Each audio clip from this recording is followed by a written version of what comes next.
ಇನ್ನು ಮದುವೆಯಾದ್ಮೇಲೆ ಮುಟ್ಟಬೇಡ, ಬ್ಯೂಟಿ ಹಾಳಾಗುತ್ತೆ. ಬೆಂಗಳೂರಿನಲ್ಲಿ ಹೆಂಡತಿ ಟಾರ್ಚರ್ಗೆ ಬೇಸತ್ತಿದ್ದ ಗಂಡ ಈಗ ಬೆಂಗಳೂರಿನಲ್ಲಿ ಪತ್ನಿ ಕಿರಿಕ್ಗೆ ಬೇಸತ್ತು ಹೋಗಿದ್ದಾನೆ ಪತಿರಾಯ. ಈಗ ಆ ಹೆಂಡತಿಯ ಐಫೈ ಕಾರ್ಪೊರೇಟ್ ಹೆಂಡತಿಯ ಡಿಮ್ಯಾಂಡ್ಗೆ, ಹೆಂಡತಿ ಟಾರ್ಚರ್ಗೆ ಸುಸ್ತಾಗಿದ್ದಾನೆ ಗಂಡ. ಬೆಂಗಳೂರಿನಲ್ಲಿ ಹೆಂಡತಿ ಟಾರ್ಚರ್ಗೆ ಗಂಡ ಸುಸ್ತಾಗಿದ್ದಾನೆ. ಬೆಂಗಳೂರಿನಲ್ಲಿ ಪತ್ನಿ ಕಿರಿಕ್ಕಿಗೆ ಬೇಸತ್ತು ಹೋಗಿದ್ದಾನೆ ಪತಿರಾಯ. ಐಫೈ ಕಾರ್ಪೊರೇಟ್ ಹೆಂಡತಿಯ ಡಿಮ್ಯಾಂಡ್ ಅಂತೂ ಒಂದೆರಡಲ್ಲ, ಸುಮಾರು ಡಿಮ್ಯಾಂಡ್ಗಳು. ನನ್ನ ಮುಟ್ಟಬೇಡ ಅಂತಿದ್ಲು, ಜೊತೆಗೆ ಮದುವೆಯಾಗಿ ಬಂದ ಮೇಲೆ ಹೆಂಡತಿ ಕೂಡ ಅದನ್ನೆಲ್ಲ ಕೂಡ ಹೇಳ್ತಾ ಇದ್ದಾಳೆ. ಬ್ಯೂಟಿ ಹಾಳಾಗುತ್ತೆ, ನಾ ಮುಟ್ಟಬೇಡ, ಜೊತೆಗೆ ಡಿವೋರ್ಸ್ ಕೊಡು, ಇಲ್ಲ ಅಂದ್ರೆ 45 ಲಕ್ಷ ಕೊಡು ಅಂತ ಕೂಡ ಬೇಡಿಕೆ ಇಡ್ತಾ ಇದ್ದಾಳಂತೆ. 60 ವರ್ಷ ಆದ್ಮೇಲೆ ಮಕ್ಕಳು ಮಾಡಿಕೊಳ್ಳೋಣ ಅಂತ ಟಾರ್ಚರ್ ಕೊಡ್ತಾ ಇದ್ದಾರಂತೆ. ದಿನದ ಖರ್ಚಿಗೆ 5,000 ರೂಪಾಯಿ ಕೂಡ ಡಿಮ್ಯಾಂಡ್ ಇಡ್ತಾ ಇದ್ದಾಳಂತೆ. ಪತ್ನಿಯ ನಿತ್ಯ ಕಿರುಕುಳಕ್ಕೆ ಆ ಪತಿ ಬೇಸತ್ತು ಈಗ ಠಾಣೆಯ ಮೆಟ್ಟಿಲೇರಿದ್ದಾನೆ ಟೆಕ್ಕಿ. ಇಂಥ ಪ್ರಕರಣ ಒಂದು ಬೆಳಕಿಗೆ ಬಂದಿದೆ.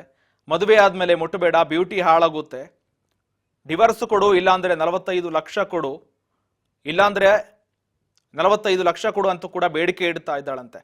60 ವರ್ಷ ಆದ್ಮೇಲೆ ಮಕ್ಕಳು ಮಾಡಿಕೊಳ್ಳೋಣ, ಪ್ರತಿದಿನ ಕೂಡ ದಿನದ ಖರ್ಚಿಗೆ 5,000 ರೂಪಾಯಿ ಕೊಡಲೇಬೇಕು ಅಂತ ಕೂಡ ಡಿಮ್ಯಾಂಡ್ ಇಡ್ತಾ ಇದ್ದಾಳಂತೆ. ಈಗ ಪತ್ನಿಯ ಕಿರುಕುಳಕ್ಕೆ ಪತಿ ಬೇಸತ್ತು ಬೆಂಗಳೂರಿನ ಪೊಲೀಸರ ಮೆಟ್ಟಿಲೇರಿದ್ದಾನೆ, ಪೊಲೀಸ್ ಠಾಣೆಯ ಮೆಟ್ಟಿಲೇರಿದ್ದಾನೆ.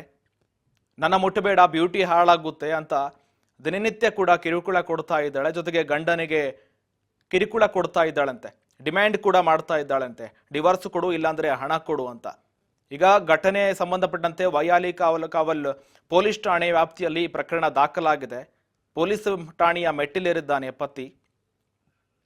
ನನ್ನ ಹೆಂಡತಿ ದಿನನಿತ್ಯವಾಗಿ ಕಾಟ ಕೊಡ್ತಾ ಇದ್ದಾಳೆ, ನನಗೆ ಸಾಕಾಗಿದೆ, ಬೇಸತ್ತು.